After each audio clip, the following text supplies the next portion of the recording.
my name's Lexi Ladone, and I am joined with Meredith today, and we're going to find out a little bit more about her career and what day-to-day in the office looks like for her. So thank you so much for joining. You're welcome. And I'll just be taking a couple notes on the questions that I'm asking, if that's okay. Mm-hmm.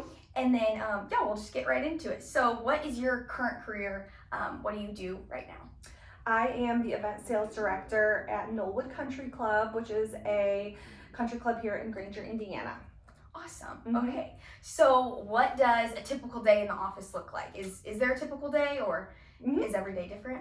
Yeah, so every day I would say majority of the time is pretty much the same. Okay. Unless we do have an event that day. Okay.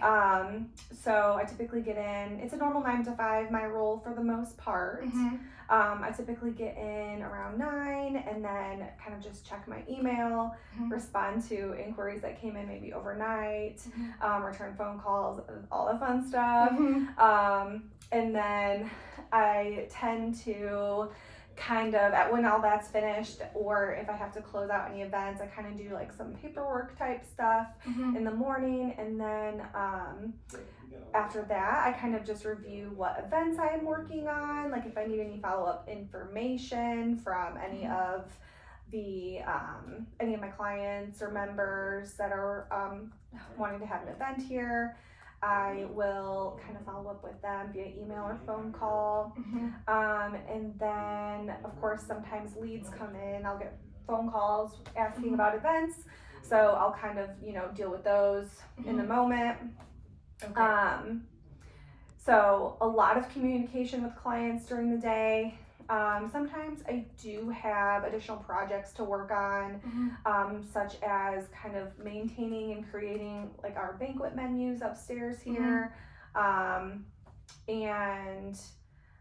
kind of just, that's pretty much it, I would say, for additional projects. Okay. Right now we're doing an onboarding system because we're going to, we just got new ownership, so we're going to be transitioning from our current booking system to a brand new one, so I've kind of had additional projects to work on with that. So yeah, yes, that's like roughly a day in the life. Okay.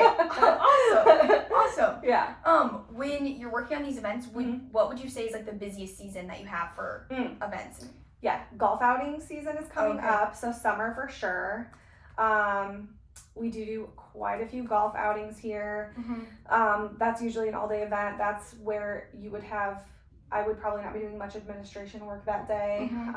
Golf outings usually have an early start time, so I'm here early and make sure everyone's set up in the parking lot, and we usually do a shotgun start. And I usually see them off, and then they play, and I can come back to my office and get some other things done. And then they usually it's usually a long day. Okay. So then, is it not always Monday through Friday? It can be like Saturday. It can be, yes. Okay. Most of the time it's Monday through Friday, but if I do have an event on the weekend, I will come in for that. Okay. Awesome. So then you mentioned how sometimes like you'll be working on like the banquet menus or different stuff like that. So then, do you feel like it's more of an individual job that you have, or is it a lot of like collaborating with? A lot of collaboration. Okay.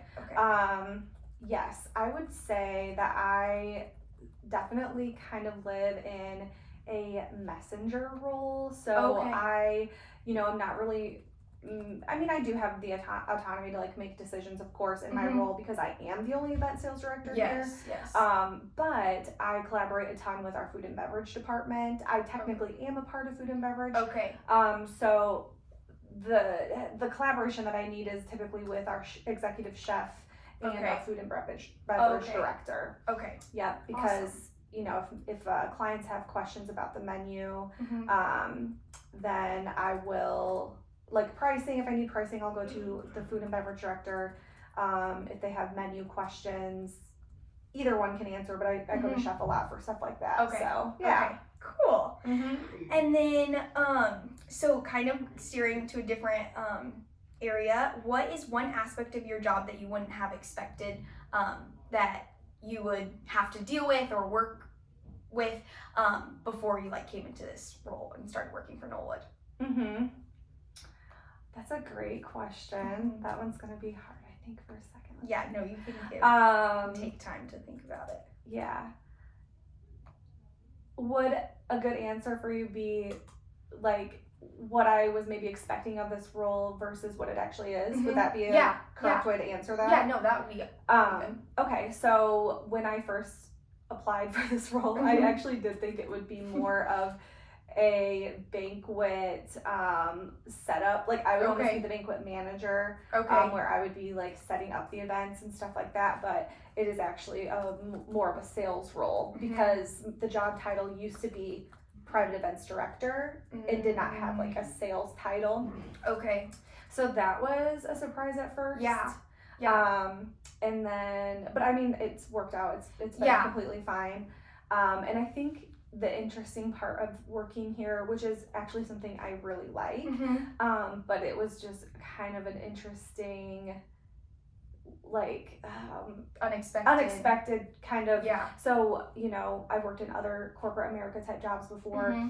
I would say, like, even though I have a 9-to-5 and I do a lot of, you know, corporate things like emails and stuff, it is not, you know, we're kind of all a small group here, and it is like really close knit, and we rely on each other, and I've kind of had to figure a lot of things out on my own because there's no guidebook. And my predecessor in this role was already gone before I started. So it's been a lot of kind of creating it on my own as I go, and I think that's what that was probably one of my biggest surprises in a nutshell. Especially like then doing more of the sales when it was like titled banquet director, and you're like, wait. Right. So then this kind of relates, what area do you think, just in general, do you think you've grown the most in then? Communication skills, like working with other people, like what area has this like job really made you grow professionally? I hope this is a good answer for you, Lexi, but I think honestly organization. Because honestly people skills have always been a strong suit for me. I'm good at talking to people. And 10 minutes won't be. We'll get there. I'm good at talking to people. I've always been able to form like good connections with people. So that's what always like drew me to this role.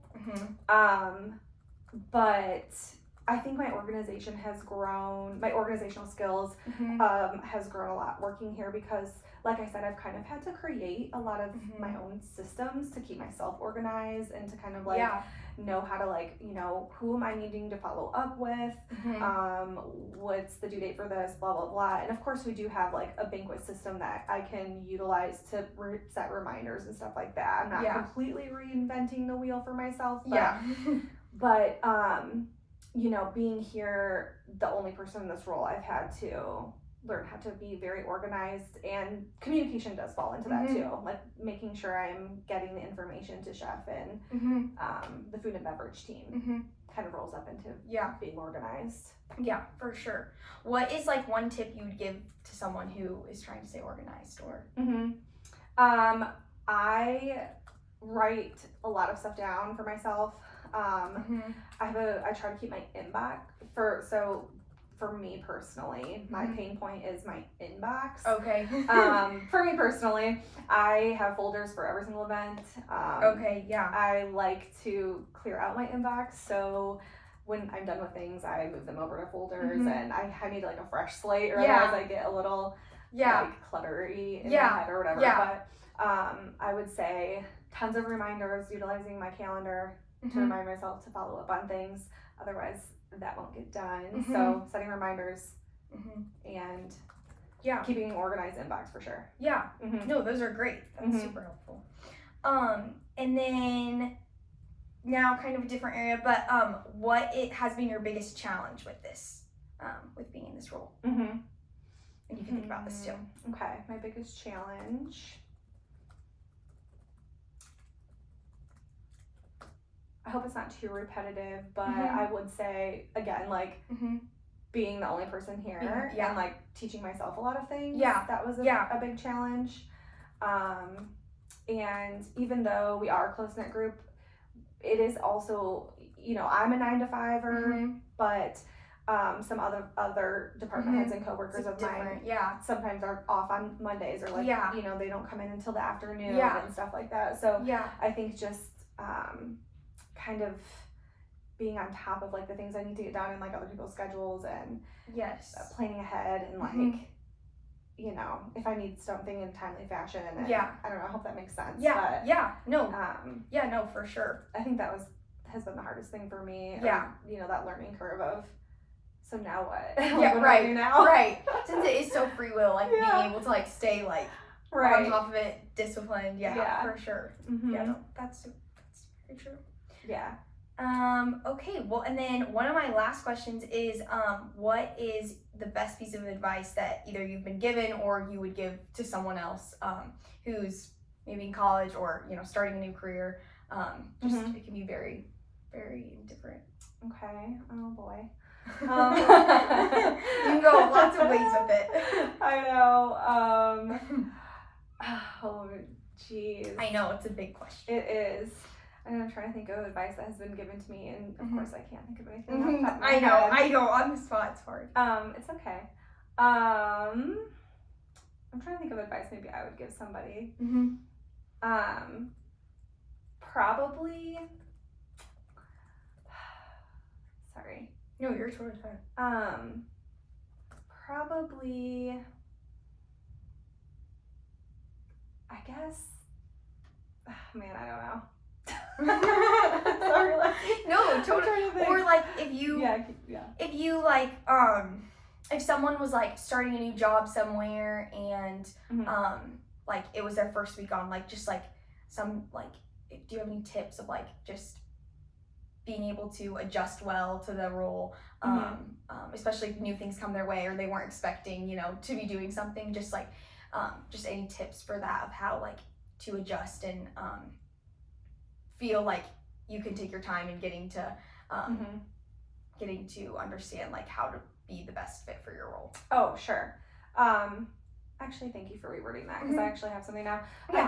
I think one thing I've learned along the way of like different careers that I've worked in is like do not be afraid to ask questions. I think when you're younger and like fresh out of college, you aren't as like confident in your role or in your career, I guess, or whatever. And I think like asking questions is do not be afraid to ask questions. In a nutshell.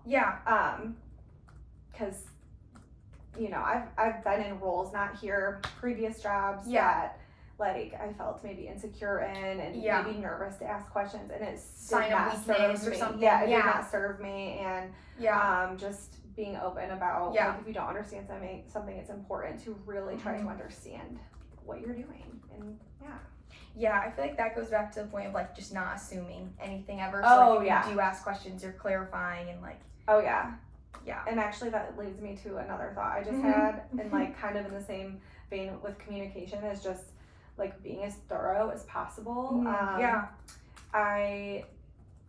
Everyone works differently, and some people, and I'm thinking kind of like via email mostly.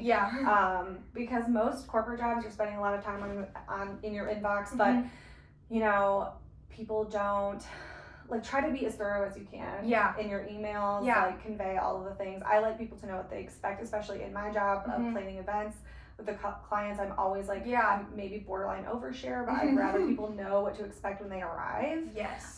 And I've not everyone operates that way, I'll just say that, and it can cause issues with communication within your team, within clients.